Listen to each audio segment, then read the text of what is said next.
Mila mahalala ny hafaty anao ianao zany rehefa mandeha amin'ny arabe na olona mandeha tongotra ary tokony halala ny mahafaty azy.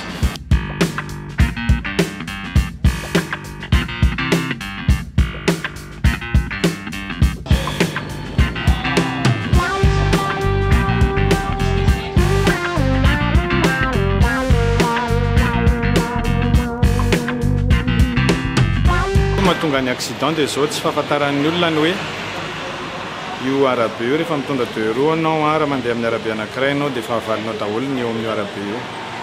Na moka io, na vovoka io, na ny moto anao ihany arany. Raha vao ianao zany mitondra 2 roues dia tokony mahalala ny hafaty anao ianao. Mila mianatra aloha vao mandeha. Ianao mila mahay ino ty mpanao ty. Tsy atao tsy anjera ny lalana fa misy mpanao ihany eny na dia hoe misy manongotra raha lesy. Efa hatrizay ny fédération sy ny sécurité publique sy ny auto-école dia manana permis le hoe ACA prime. Ireo zavatra io tokony anananao rehefa mandray zavatra motorisé ianao amin'ny arabe ary obligatoire. Fa io zavatra efa natao ny fanentanana fa be lehibe mbola mini tsy manaiky an'ilay izy. Comportement tsy vitan'ny mpitondra ihany fa isika publika mandeha piéton ray aman-dreny mitaiza fitazaina miaraka io fa io mihitsy le ray aman-dreny mihitsy manapoizina ny zanany. Mbola zazakely izy dia efa tonga dia menao moto 1000 na menao moto 650 na menao jogy antsaiky tsy fantatro dia apro mafy be nefa ilay zaza mbola tsy manana capacité mihitsy ilalao amin'ny andeha anaraka ny arabe.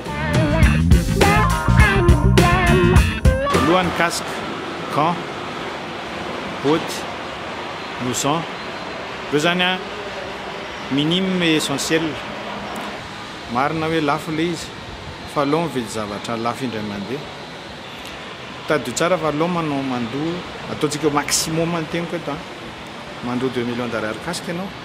Toy izay anao hiditra bloc pour je sais pas jusqu'à combien 70 à 200 millions d'ariary ianao didina aloha. Rehefa bien protégé anao dia minime ny dégâts mahazo anao mety tsisy arany.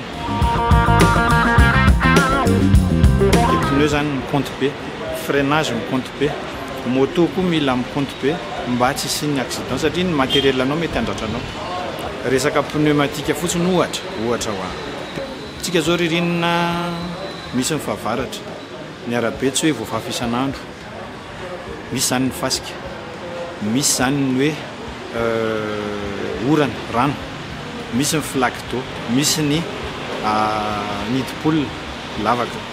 Reny zavatra reny ny facteur anankiray mety ampianjerana motara anankiray. Ny antony misy ny fédération dia fanentanana an'ireo olona anaraka ny lalàna ny fifamoivoizana izay miaraka amin'ny gendarmerie sy ny police sécurité publique zany.